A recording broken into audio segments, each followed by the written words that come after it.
Radhe Radhe everyone. आज की video में आपको देव उठाने की बहुत ही सरल विधि बताऊंगी। तो देखिए, देवउठनी एकादशी के दिन में हम देव बना लेते हैं। देव का चित्र बनाया जाता है। इसके लिए हमें गेरू चाहिए होगा। गेरू आपको डली के रूप में या पाउडर के रूप में मिलेगा। गेरू जो है लाल रंग की मिट्टी होती है, किसी भी दुकान पर आपको आसानी से मिल जाएगी।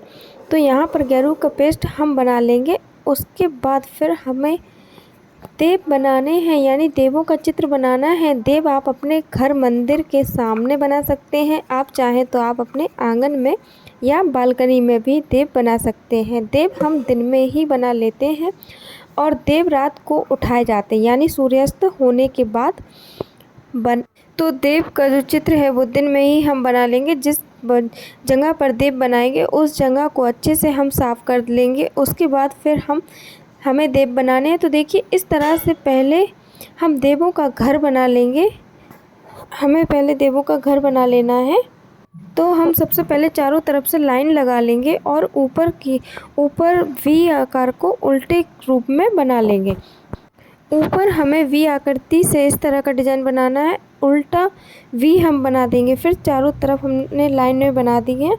तो इसके बाद हमें लाइनें डबल लगानी होती है और नीचे की तरफ हम थोड़ी सी जगह छोड़ देंगे।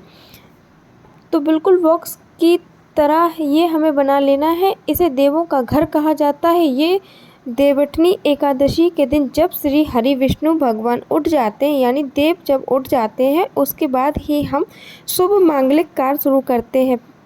पहले देव उठाए जाते हैं, उसके बाद शादी विवाह के जो कार्य हैं वो शुरू हो जाते हैं। तो यहाँ पर देखिए, शाम को 3 बजे या 4 बजे के आसपास ही हम देव बना लेंगे। तो इस तरह से हमें पहले देवों का घर बनाएंगे।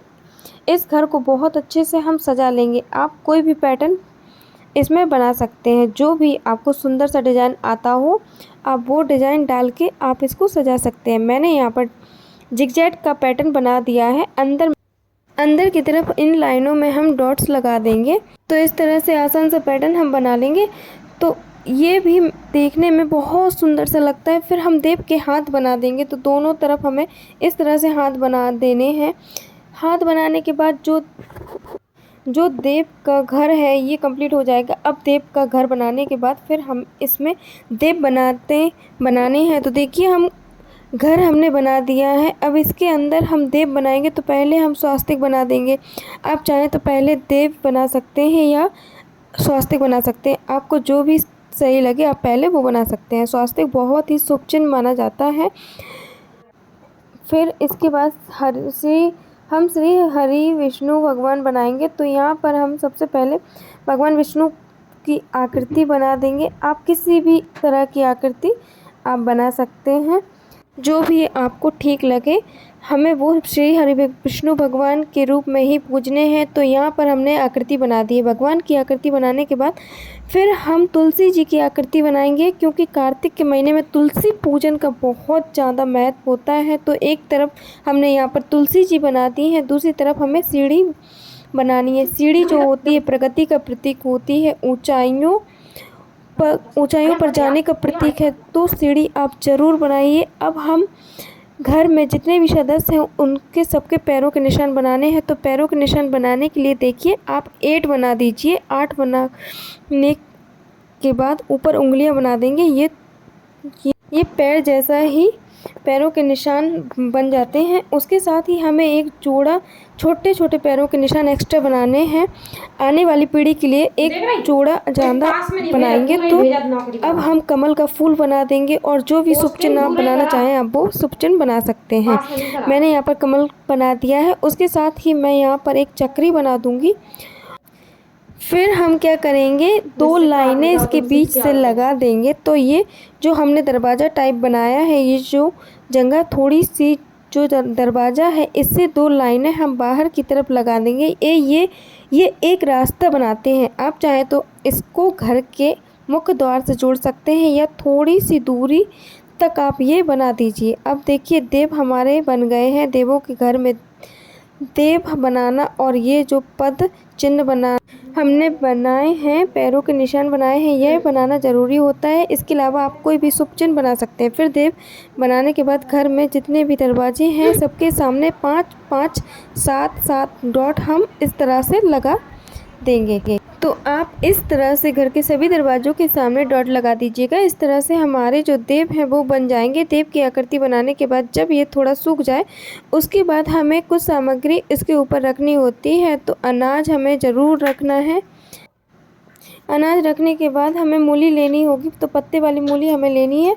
उसके साथ ही आप सिंगाड़े ले लीजिएगा, या जो भी ऋतुफल आपको मिल जाए आप वो ऋतुफल आप रख लीजिएगा। हमारे यहाँ पर जो ऋतुफल थे वो हमने रख लिए हैं। इसके बाद अगर आपके यहाँ पर हलवा बनाया जाता है तो आप यहाँ पर हलवा बना कर रख लीजिएगा। भोग के रूप में आप हलवा भी रख सकते हैं। दक्षिणा रख देंगे।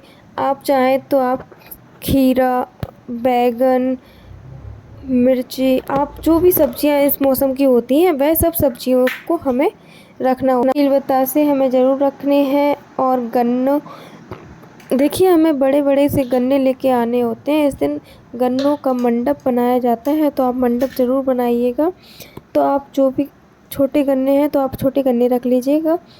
यानी खाने पीने की चीज़ें रखी जाती हैं, जो भी भोग प्रसाद अवेलेबल हो आप वो रख लीजिएगा। हम एक देसी घी का दीपक रखेंगे, और दीपक आप थोड़ा बाहर की तरफ ही रखिएगा, क्योंकि इसे बाद में जलाना भी है। साथ में ही थोड़ी सी रुई यानी कॉटन हम ज़रूर रख लेंगे। तो ये सारी चीज़ें रखने के बाद फिर हम इसको परात से ढक देंगे। परात हमारे घर का सबसे शुद्ध बर्तन होता है, इसलिए हमें परात लेनी होती है। परात इसके ऊपर ढकने के बाद परात पर हम स्वास्तिक बना देंगे। तो परात पर हमें स्वास्तिक लगा दिया है। ये काम हम 3-4 बजे तक कर लेते हैं। आप दिन में किसी भी समय पर ये देव इस तरह से बना लीजिएगा। फिर शाम को जब सूर्यास्त होगा तब ये देव उठाने होते हैं। तो देखिए जब सूर्यास्त को हल्का हल्का सा अंधेरा होने लगे तब हम एक लोटा जल ले लेते हैं, और घर में जितने भी बच्चे, जितनी भी महिलाएं, जितने भी सदस्य हैं सब यहाँ आसपास आके बैठ जाते हैं। सबसे पहले हम दिया जला लेंगे, इसलिए दिए को हम साइड में रखते हैं ताकि दिए बिना परात को उठाए हम दिए को बाहर निकाल के जला दें। जलाने के बाद वापस से परात के नीचे ही हम दिए को रख देते हैं, मतलब सरका देते हैं। फिर परात बजाते हुए हम देव उठाते हैं। घर के सभी सदस्य परात को बजाते हैं और गीत गाते हुए हम देव उठाते हैं, और इस गीत में घर के सभी सदस्यों का नाम लिया जाता है। ओले कोड़े धरे अनार, जियो जियो लबकिस तेरे यार। ओले कोड़े धरे अनार, जियो उदय तेरे यार। ओले कोड़े धरे अंजीर, जियो आन्या तेरे वीर। ओले कोड़े धरे अंजीर, जियो मिष्टी तेरे वीर। ओले कोड़े धरे चपेट, जियो माहिर तेरे बेटे। ओले कोड़े धरे चपेट, जियो पूनम तेरे बेटे। जितनी इस घर सिख सलाई, उतनी इस घर बब आई।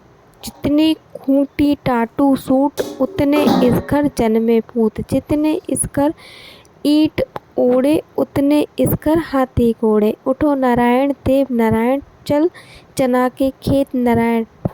मैं बोऊं तू सींच नारायण, मैं काटूं तू उठा नारायण। मैं पीसूं तू छान नारायण, मैं पोऊं चीम नारायण। कोरा करवा शीतल पानी, उठो देव पियो पानी। उठो देव देव उंगलियां चटकाओ, हो देव जागो देव जागो देव। देव जागो देव। फिर हम ज़ोर ज़ोर से परात बजाते हुए अपने गोत्र का नाम लेंगे और देवों को उठाएंगे। उठो गाड़ी बालों के देव, उठो उठो गाड़ी बालों। इस तरह से परात को फिर हम हटा के साइड में रख देंगे और हमारे देव उठ जाएंगे। तो यहाँ पर देखिए हमने देव उठा लिए हैं। जो दीपक है उसको आप ज़रूर जला लीजिएगा। आज देवउठनी एकादशी नहीं थी इसलिए मैंने दीपक नहीं जलाया। आप दीपक ज़रूर जला लीजिएगा। फिर ये जो प्रसाद है आप उसको पूरे परिवार में बांट देंगे। दक्षिणा आप अपने घर की किसी भी लड़की को दान में दे दीजिएगा। प्रसाद को हम सभी में बांट देंगे। और ये जो चित्र हमने बनाया है, जो देव हमने बनाए हैं, वो अगले दिन हमें साफ़ करने हैं। तो अगले दिन सुबह हम थोड़ा पानी छिड़क के थोड़े से पानी के छींटे लगाएंगे और कपड़े से हम देवों को साफ़ कर देंगे। झाड़ू से साफ़ नहीं करने हैं, कपड़े से ही हमें इनको साफ़ कर देना है। तो फ्रेंड्स, इस तरह से देव बनाए जाते हैं, देव उठाए जाते हैं। देव उठाने की ये सरल विधि आपको कैसी लगी कमेंट करके ज़रूर बताना। मेरी वीडियो को लाइक कर देना, चैनल को सब्सक्राइब कर देना। राधे राधे।